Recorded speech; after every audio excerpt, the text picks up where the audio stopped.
ஒவ்வொருத்தரும் அவரை பற்றி ஒரு புஸ்தகம் எழுதக்கூடிய அளவுக்கு பர்சனல் அனுபவங்கள் இருக்கிறது. அவர் எவ்வளோ பெரிய சுமையை தாங்கி கொண்டிருந்தார் என்பதெல்லாம் எனக்கு தெரியாது. சின்ன குழந்தையாக நான் அங்கே போனேன். அங்கே இருந்த மாந்தோப்பில் ஆஃப் சீசன் அங்கே மாங்காய் முளைக்கும், ஏவிஎம்ல மட்டும், வேறு எங்கேயும் இருக்காது. அதுக்கு காரணம் அவங்க கண்டினியூட்டிக்காக மாம்பழத்தையும் செஞ்சு வச்சுருவாங்க. நான் அதை போய் முதல்ல அந்த மண் மாம்பழத்தை கடிச்சிட்டு அதுக்கப்புறம் சினிமானா என்னன்னு புரிஞ்சுக்கிட்டேன் நான். ஆக என்னை அந்த வயசுலேருந்து பார்த்துக்கிட்டு இருந்தாங்க. இவங்க படத்துக்கு வைத்த டைட்டில் எல்லாமே ஒரு குழந்தைய கொஞ்சிற மாதிரி தான் எனக்கு வச்சுருக்காங்க. எனக்கு தகுதி இருக்கோ இல்லையோ வர வேணுங்கிற நல்ல குணங்கள் எல்லாம் வர வேண்டும் என்று அவர்கள் நினைப்பதையெல்லாம் என் படத்துக்கு டைட்டிலாக வச்சுருவாங்க. அது நீ பார்த்தீங்கன்னாலே தெரியும், எனக்கு கொஞ்சிற மாதிரி தான் இருக்கும்.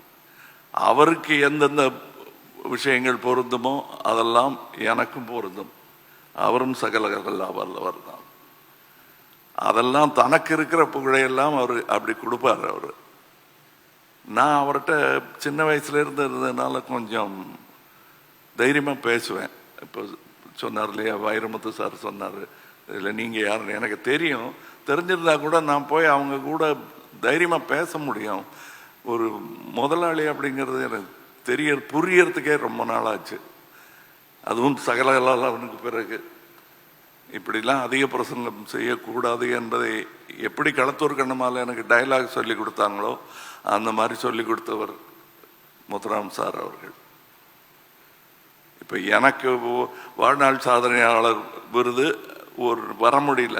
அவர் தான் போய் அங்கே அவர் பேசினதும் எனக்கும் ஏவிஎம்முக்கும் உள்ள தொடர்பு என்ன என்பதை உங்களுக்கு விளக்கும். இந்த ஏவிஎம் குடும்பம் என்று சொல்லும் அவர்களுடன் ஒட்டிக்கொள்வதில் எனக்கு பெரிய பெருமை. அந்த உரிமையை அவர்கள் கொடுத்ததற்காக நன்றி சொல்ல கடமைப்பட்டிருக்கிறேன். இங்கு வந்திருப்பவர்கள் எல்லோருமே சம்பிரதாயத்திற்காக வரவில்லை என்பது எனக்கு தெரியும். அவர்கள் எல்லோருமே அன்பிற்காகவும் மரியாதைக்காகவும் வந்தவர்கள், மாண்புமிகு முதல்வர் உட்பட. இந்த வளாகம் நான் களத்தூர் கண்ணம்மால படிக்க ஆரம்பித்த போது ஏவிஎம் இன்ஸ்டிடியூஷனில் நான் படித்தேன் என்பதில் எனக்கு பெருமை. அது ஏதோ ஜோக்குன்னு நினச்சிட்டு இருக்காங்க, இல்லை மேடை அலங்காரத்துக்காக நான் சொல்லும் ஒரு விஷயம்னு. அப்படி அல்ல, அது மிக அல்ல. நான் அங்கே படித்த விஷயங்கள் தான் எனக்கு இன்று வரை கை எடுத்து கொண்டிருக்கின்றன என்பது மிக இல்லாத ஒரு கூற்று. அதை வழிமொழிய எனக்கு மூத்தவர் எஸ்பிஎம் அவர்கள் இருக்கிறார்கள். அவர்கள் கற்றுக்கொண்டதெல்லாம் இந்த பள்ளியிலிருந்து தான்.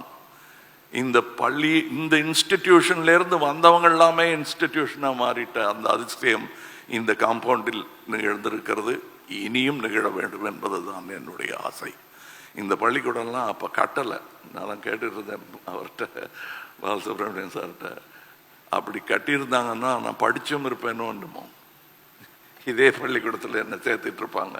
வேற பள்ளிகளில் சேர்த்துக்கிறது கொஞ்சம் யோசிச்சாங்க. என்னுடைய குணாதிசயம் தெரிந்து என்னை எப்படி வழி நடத்த வேண்டும் என்று தெரிந்த பள்ளி ஏவிஎம் பள்ளி. சிறப்பாக கற்றுக் கொடுத்தார்கள். நான் தவறு செய்யும் போது சத்தமாக சொல்லாமல், நான் நல்லதுகள் செய்யும் பொழுதெல்லாம் என்னை தோளில் தூக்கி கொண்டாடியவர் சரவணன் சார். அது நான் அபூர்வ ராஜபார்வை முடிந்த பிறகு அவர் சொன்னார், நான் இப்படி பண்ணலாம் சார், அப்படி பண்ணலாம் சார், என்ன சார் இப்படி இருக்குலாம் சொல்லிட்டு இருப்பேன். எடுத்து பாருங்க கமல். எல்லாரும் நினைச்சிட்டு இருப்பாங்க, எடுத்து பாரு கமல், எடுத்து பாருடா கமல் தான் பேசியிருப்பார் சரவணன். இல்லவே இல்லை. நான் 16 வயசுல மறுபடியும் அசிஸ்டண்டா சேர்ந்த போது அவர் மட்டும் இல்லை, எஸ்பிஎம் சாரும் என்ன வாங்க கமல் அப்படின்னாரு. ஏதோ தப்பு பண்ணிட்டோம் போல் இருக்கு, என்ன நீங்க வாங்க போங்கன்னு சொல்றாங்களே அப்படின்னு நினைச்சிருந்தேன். அப்புறம் என்ன கூப்பிட்டு சொன்னாங்க, நீயும் இனிமே எல்லாரையும் அப்படியே சொல்லு. நான் இன்னி வரலாம் அப்படிதான் இருக்கேன் சார். அந்த பாடத்திற்கும் நான் ஏவிஎம்மிற்கு நன்றி சொல்ல வேண்டும். அது ஏவிஎம் என்பது, நான் அவர் பெரியவரை பார்த்துருக்கேன். அவர் இல்லாத மாதிரியே தெரியாமல் வழி நடத்திய ஒரு முக்கியமான மகன் இவர். அந்த 4 பேரை தூக்கி பிடிச்ச இன்ஸ்டிடியூஷன் தான் அது. ஆனால் அவர் இல்லாத குறைங்கிறது முக்கியமா தொழிலாளர்களுக்கு வரும். முந்தி மாதிரி இல்லைங்க அப்படின்னு அப்படி யாருமே சொல்லலை. இப்போ எஸ்பிஎம் சார் வந்து அவரை வந்து இன்னைக்கு வீட்டுக்கு போய் ரெஸ்ட் எடுத்துக்கங்கன்னு பிடிச்சி தள்ளி விடணும். அவரை அங்கே வந்து இருப்பாங்க. ஸ்ட்ரைக் இருந்த போது கூட அந்த ஏவிஎம் செடி வாடிடக்கூடாதுங்கிறதுக்காக பக்கெட்டில் தண்ணி எடுத்து ஊற்றுனவங்க இருக்காங்க. இது எப்படி இந்த மாதிரி விசுவாசம் ஒருத்தருக்கு கிடைக்கும்னா நல்ல முதலாளிக்கு தான் கிடைக்கும். தன்னுடைய மக்களை தன்னுடைய ஒர்க்கர்ஸை ஜாக்கிரதையா பார்த்துக்கணும்னு எவர் நினைக்கிறாரோ அவர் பெருந்தலைவர். அப்படிப்பட்ட ஒரு பெருந்தலைவர் இங்கே இருக்கிறார். அந்த பென்ஷன் ஊதியம் 23 கோரிக்கைகள் வைத்ததற்கு ஆச்சரியப்படும்படி அதற்கு பதில் சொல்வதாக அல்ல, செயலில் செய்து காட்டி இருக்கிறார். இந்த அரங்கத்தில் அந்த நன்றியை சொல்வது முதல்வருக்கு செய்யும் கௌரவமாகும். காரணம், இந்த வளாகமே உருவாக்கப்பட்டது அவர்கள் தொழிலாளர்களுக்காக. அதனால தான் சொன்னேன், நான் கொஞ்சம் அது நான் படிக்கிற காலத்தில் இதை கட்டியிருந்தா படிச்சிருப்பேங்கிற அளவுக்கு எனக்கே இருக்குன்னா அங்கே இருக்கிற தொழிலாளர்களுக்கு எவ்வளோ பெருமையாக இருக்கும். இந்த பெருமையெல்லாம் அவங்க பெருசாக வெளியே சொல்லிக்கிட்டது கூட கிடையாது. இந்த மேடையில் சொல்லும்போது தான் தெரியும். காந்தியார் அவர்கள் பார்த்த முதல் படம் என்னன்னு பார்த்தா அதுலேயும் பெருமை இருக்கு ஏவிஎம்க்கு. அவங்க தொழில்நுட்பத்தில் செய்திருக்கும் வித்தியாசங்களை எல்லாம் இன்று நாங்கள் செய்ய முயன்று கொண்டிருக்கிறோம். இந்த வசதிகள் இந்த டெக்னிக் இல்லாத போது சின்ன சின்ன விஷயங்கள் நான் சொல்லிக்கொண்டே போக முடியும். இப்போ குஹன் சார்லாம் விளையாடி இருக்கிற ஒரு சறுக்கு மரம் ஒன்று இருக்கும் எதிர்க்க, இப்போ இருக்கிற அந்த பங்களாவுக்கு எதிர்க்க. முதல்ல அதுதான் பங்களாவாக இருந்துச்சு. அதில் எப்படியாவது போய் விளையாடணுன்னு முத்துராம சார் அங்கெல்லாம் போகக்கூடாது, நீங்கள் வான்னு கூப்பிட்டு வருவார். அங்கே விளையாடவே விட மாட்டீங்களா அப்படின்னு நினச்சிட்டு இருந்த போது அதே இடத்துல எனக்கு ராக் அண்ட் ரோல் தியேட்டர் போட்டு கொடுத்து அதில் டப்பிங் பேச வச்சாங்க.